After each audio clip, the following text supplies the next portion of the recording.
मैं एक किसान का बेटा हूं, तो मैंने देखा बहुत लंबे समय से किसानों और सरकार के बीच ये डिस्प्यूट चलती रहती है कि पराली का क्या किया जाए, पराली का क्या किया जाए।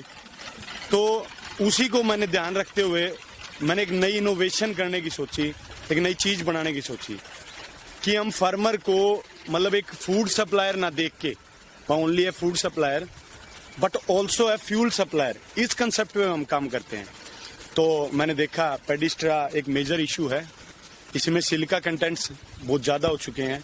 तो एक तरीके से ये मतलब प्लास्टिक ही बनता जा रहा है, आगे 5% हो जाएगा तो ये एक प्लास्टिक की फॉर्म ले लेगा जिसको गलाना नामुमकिन हो जाएगा। तो इसी को देखते हुए मैंने देखा कि हम इसको एक एज ए फ्यूल यूज करते हैं। अगर कोई किसान इसे जलाता है खेत में तो उसकी फर्टिलिटी, उपजाऊ शक्ति जो खत्म हो जाती है। तो इसलिए हमने सोचा कि हम बजाय उस खेत में जलाने के उनसे हम परचेज कर लेते हैं। इससे एक फार्मर को इनकम भी जनरेट होगी, जैसे हम कोई भी एक वाइबल रेट पे उससे खरीद लेते हैं तो उसका भी काम हो जाएगा, उससे खेत से पराली खत्म हो जाएगी और अपने को एक एज ए फ्यूल जहां हम इसे यूज करना चाहते हैं तो हमें पराली मिल जाएगी। तो इसी कंसेप्ट पे मैंने आगे काम किया। तो मैंने पाया कि एक्सपेरिमेंटल पर्पज से ये एक अच्छी एनर्जेटिक या फ्यूलिक फॉर्म में हम जनरेट कर सकते हैं।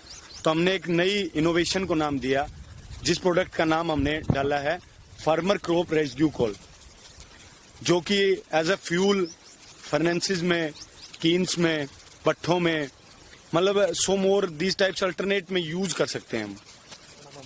है मैं टीम फार्मर कोल से आपको गोबर के इस्तेमाल के बारे में बताना चाहूँगा। हमें गैस बनाने के रूप में इस्तेमाल करते हैं। इससे हम खाद भी तैयार कर सकते हैं, वर्मी कंपोस्ट भी तैयार होता है और एज अ उपले भी तैयार कर सकते हैं हम इससे। उपले को हम एज अ फ्यूल हर घर में इस्तेमाल कर रहे हैं आज के दिनों में। जैसे कि आप सभी को बताया, किसान द्वारा एक पराली को बहुत बड़ी मात्रा में जलाया जा रहा है, तो क्यों ना हम पराली को एक प्रॉपर मैकेनिज्म देके एज अ फ्यूल इस्तेमाल करें। हमने हमारे गोबर को प्रॉपर तरीके से डाइजेशन करवाकर एक बहुत अच्छे कंपोस्ट में उसकी ऊर्जा शक्ति को बहुत अच्छी मात्रा में पाया है। पराली और कंपोस्ट को हमने मिक्सअप कर एक बहुत अच्छी ऊर्जा शक्ति पाई है और एज अ फ्यूल हम उसे इस्तेमाल करना चाहते हैं। धन्यवाद। विजय जी ने और अमन जी ने बताया कि पराली की भी बहुत ज्यादा समस्या है, लोग पराली को जला रहे हैं। किसानों को पराली खेत से उठाना एक बहुत बड़ी मजबूरी हो गई है, वो टाइम पे नहीं उठ पाने के कारण। और धान के बाद में गेहूं के फसल के बीच में बहुत कम समय होता है, सिर्फ 20 दिन का समय होता है, जिसमें पराली की समस्या का समाधान निकालना बहुत मुश्किल है। उस समस्या के हल के लिए अगर पराली को बेलर की हेल्प से खेत से हटा दिया जाएगा और उसके बाद प्रॉपर मैकेनिज्म में इसे यूज किया जाए तो सबसे बड़ी बेहतरीन रहेगा। और विजय जी ने पराली के ऊपर काम किया और अमन जी ने कंपोस्ट के ऊपर काम किया और उससे पाया कि इन दोनों के मिश्रण से, इन दोनों को मिक्स करके एक बहुत बढ़िया फ्यूल बना सकते हैं। लेकिन उस फ्यूल को स्टोर करना, हैंडल करना, ट्रांसपोर्ट करना बहुत मुश्किल हो रहा था, क्योंकि अमाउंट में वो बहुत ज्यादा था, वॉल्यूम बहुत ज्यादा था।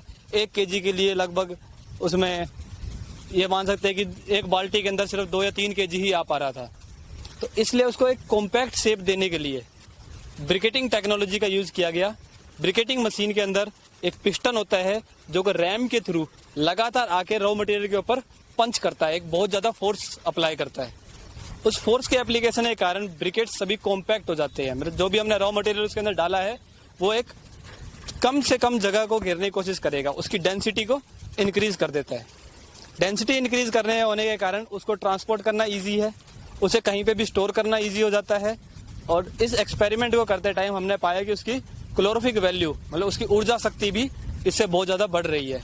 उसको जलाने में बहुत हमें ज्यादा हीट एनर्जी मिल रही है और जब हम इसको स्टोर कर रहे हैं तो कम जगह पे स्टोर हो पा रहा है। अगर हम इसका कैलकुलेट करना चाहें तो 1 किले की पराली को हम एक छोटे से कमरे के अंदर 2 या 3 कट्टों में पैक करके रख सकते हैं। इसे क्लोरोफिक वैल्यू इनहेंस होने के साथ साथ इसके और भी बहुत सारे फायदे हो रहे हैं। इसकी जो बर्निंग है वो स्लो हो जाती है। पराली को अगर हम डायरेक्ट जलाएंगे, कहीं पे एज अ फ्यूल यूज करेंगे तो सडनली बर्न करके बहुत ज्यादा हीट एनर्जी रिलीज कर देगा वो, और उसके बाद में वो तुरंत राख बन जाएगा। बट जब वो ब्रिकेट्स की फॉर्म में आएगा तो उसकी स्लो बर्निंग होती रहेगी, एक लॉन्ग ड्यूरेशन तक उसकी बर्निंग चलेगी। कई बॉयलर्स और जो ब्रिक क्लिंग्स होती है, ईंट के भट्टे जो होते हैं, इनमें जो बर्निंग है कंटिन्यूस बर्निंग चाहिए होती है। फीड रेट इतना कंटिन्यूस नहीं हो पाता।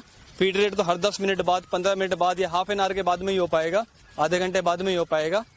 तो एक बर्निंग को लॉन्ग टाइम तक रिटेन करने के लिए, बर्निंग लंबे टाइम तक चले, इसलिए उन्हें ब्रिकेट्स या पैलेट्स के फॉर्म में कर देते हैं। जैसे साइज की रिक्वायरमेंट होगी उसके अकॉर्डिंग ब्रिकेट्स के 90 mm, 70 mm, 40 mm के साइज मिल जाएंगे। पैलेट्स में 20 mm, 10 mm और इसके बीच के भी हमारे पास कई सारे साइज अवेलेबल हो जाएंगे। ब्रिकेटिंग टेक्नोलॉजी 25 साल पहले आ गई थी, बट इसका इस्तेमाल नहीं हो पा रहा है। इसकी टेक्नोलॉजी के बारे में बहुत सारे किसान भाई जागरूक नहीं है। इस टेक्नोलॉजी को भी प्रमोट करना है और फार्मर कॉल की यूटिलाइजेशन को बढ़ाना, यही टीम फार्मर कॉल का मकसद है।